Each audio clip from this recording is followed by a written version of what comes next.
గమనించి ఈ పోలీసులు ఆ గ్రామాన్ని మొత్తాన్ని చుట్టుముట్టి తనని అదుపులోకి తీసుకొని అటు పిమ్మట కాల్పులు జరిపి ఈ రకంగా ఎన్కౌంటర్ పేరిట హతమార్చారని చెప్పి అనుమానం వ్యక్తమవుతోంది. చాలామంది ప్రజాస్వామికవాదులు కానీ కుటుంబం మొత్తం కూడా ఇది అనుమానం వ్యక్తం చేస్తోంది. సో మరిన్ని అప్డేట్స్ రవినాయక్ అందిస్తారు. రవినాయక్, సో ఫైనల్గా మావోయిస్ట్ ఎన్కౌంటర్ల పైన వరుసగా ఈ యొక్క 3-4 నెలల సమయంలో నమ్మక ద్రోహుల సమాచారంతో ఆమెను ఈ రోజు ఉదయము ఆ గ్రామాన్ని గుడాన్ని చుట్టుముట్టి ఆమెని పోలీసులు అదుపులోకి తీసుకున్నారని, తదనంతరం ఆమెని సమీప అటవీ ప్రాంతంలో కొండల గుట్టల దగ్గర తీసుకెళ్లి అక్కడ కాల్పులు చేసి అది ఎన్కౌంటర్ అంటే ఎదురు కాల్పుల సంఘటనగా చెప్తున్నట్టుగా వాళ్ళు అంటే మీరు చెప్తున్న ప్రకారంగా తను కొన్ని రోజులుగా విశ్రాంతిలోనే ఉన్నారు. వయసు మీద పడిపోయింది, చోటు ఇక్కడ ఫోటోలో పూర్తిగా చూపించలేకపోతున్నాం మేము. వృద్ధాప్యంలోకి దాదాపుగా చేరిపోయారు. సో ఈ నేపథ్యంలో విశ్రాంతిలో ఉన్నటువంటి ఆ మహిళను తీసుకువెళ్ళి ఈరోజు ఎదురు కాల్పుల పేరిట పోలీసులు ఎన్కౌంటర్ చేశారని మీరు ఆరోపిస్తున్నారు. అంటే కుటుంబీకులు చెప్తున్నారు, అంతేనా?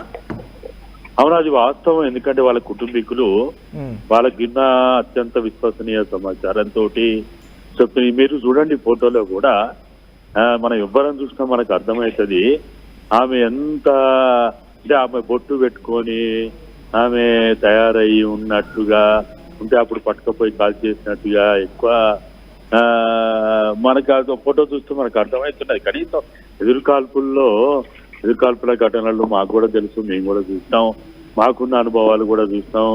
కానీ ఇటువంటి మొక్క కవలికలతో కూడినటువంటి ఒక ఎదురుకాల్పుల బాడీస్ మేము ఇంతవరకు ఎక్కడా చూడలే.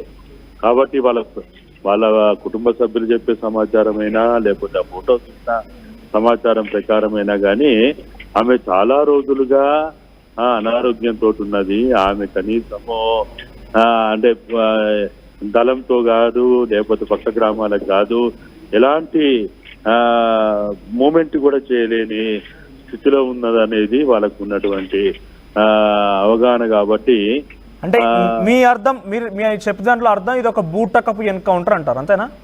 ముమ్మాటికి దానికి ఏం అనుమానం లేదు. ఎందుకంటే ఆమె సరే విప్లవ జీవితంలో అమరులు కావడం అనేది వాళ్ళు ఎంచుకున్న మార్గంలో త్యాగాలతో కూడినటువంటి ఆ జీవితం, అది దాన్ని మనం ఎవరం కాదని లేవు. కానీ ఆమె చాలా రోజులుగా విశ్రాంతి తీసుకుంటున్నటువంటి ఆమెని అరెస్ట్ చేయొచ్చు, కోర్టు ఆమె మీద కేసులు ఉంటే భారత రాజ్యాంగం ప్రకారము ఆమెని ఎంత పెద్ద నేరాలు చేసినా కానీ ఆమెను తీసుకుపోయి కోర్టు ముందు పెట్టొచ్చు. ఆ కోర్టు ద్వారా ఏమైనా తప్పులు రుజువు అయితే. మీకున్నటువంటి అవగాహన ప్రకారంగా రేణుకా అలియాస్ సరస్వతి, ఈ సీనియర్ మోస్ట్ మావోయిస్ట్ గా పనిచేసిన సీనియర్ నేత, ఎటువంటి యాక్షన్ లో పాల్గొన్నారు గతంలో? తన కుటుంబ నేపథ్యం ఏంటి? ఆమె మాకు చాలా దగ్గర గ్రామం. నేను 1979-80లో రాడికల్ విద్యార్థి సంఘంలో ఉండి గ్రామాలకు చల్లండి అనే క్యాంపెయిన్ లో భాగంగా నేను ఆ గ్రామానికి చాలా సార్లు పోయినా. ఎందుకంటే మాకు దగ్గర గ్రామం అది. మరియు సాయుధ రైతాంగ పోరాట ముద్దుబిడ్డ అయినటువంటి దొడ్డి కొమరయ్య స్వగ్రామం అది.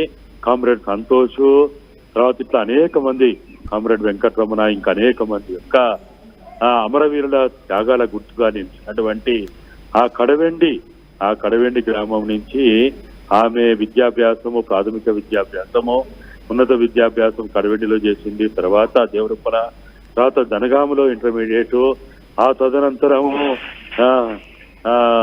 బిఏ ఎక్స్టర్నల్ చదువుకొని తిరుపతి వెంకటేశ్వర మహిళా యూనివర్సిటీ ఏదైతే ఉందో అక్కడ లా పూర్తి చేసి అక్కడనే కొద్ది రోజులు లాయర్ గా పనిచేసి, ఆ తదనంతరం అక్కడి నుంచి వైజాగ్, విశాఖపట్నంలో బార్ అసోసియేషన్ లో సభ్యురాలుగా ఉండి అక్కడ లాయర్ గా పనిచేసి, ఆ తదనంతరం ఆమె అక్కడినప్పుడు కూడా చైతన్య మహిళా సమైక్య కావచ్చు, లేకపోతే ఆమె మొదటి నుంచి కూడా ఆమె మంచిగా రచనలు చేసేటువంటి అభ్యాసం ఉన్నటువంటి కామ్రేడ్ గా అందరు చెప్పుకుంటారు ఆమెనే.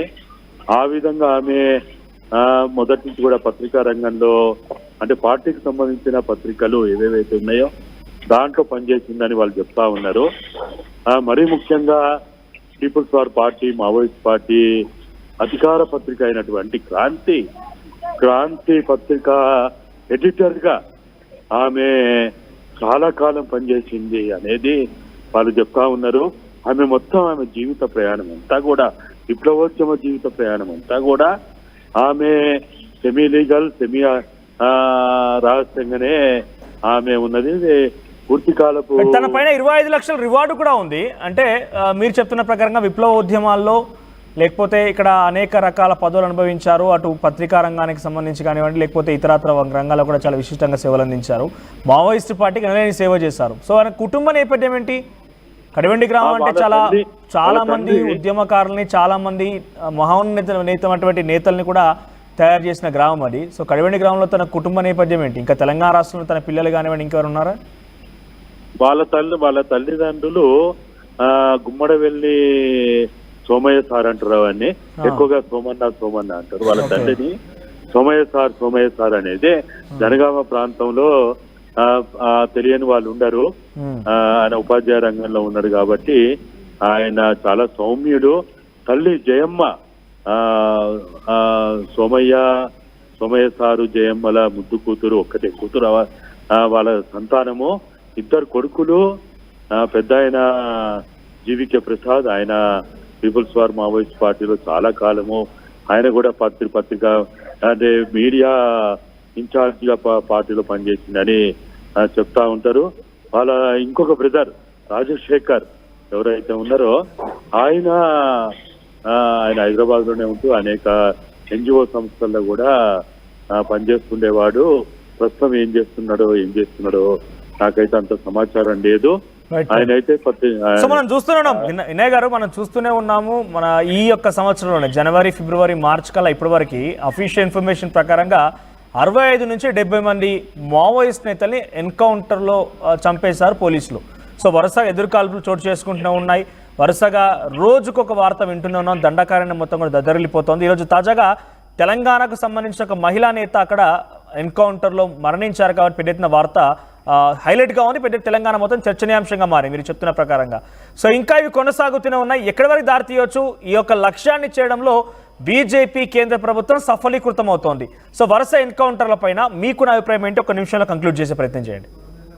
మేమైతే ఇరుపక్షాలకి, అంటే అటు కేంద్ర ప్రభుత్వం కానీ లేకపోతే ఇటు మావోయిస్ట్ పార్టీ కేంద్ర నాయకత్వం కానీ లేకపోతే దండకారణ్య నాయకత్వానికి, మేము బయట ఉన్నటువంటి మాలాంటి ప్రజాస్వామ్యవాదులందరూ కూడా, ఇరుపక్షాలు కూడా మీ ఆయుధాలకి పని చెప్పకుండి మీరు శాంతిని ప్రకటించి, ఎందుకంటే ఇప్పుడు ఈరోజు మనందరం చూస్తా ఉన్నాం, ఇటు కేంద్ర బలగాలు కాదా ఇటు పీపుల్స్ గెరిల్లా బలగాల మధ్య అందరు చెప్తున్నది కూడా ఏంటంటే ఆదివాసీలు పెద్ద ఎత్తున అక్కడ మారణకాండ గురైతా ఉన్నారు.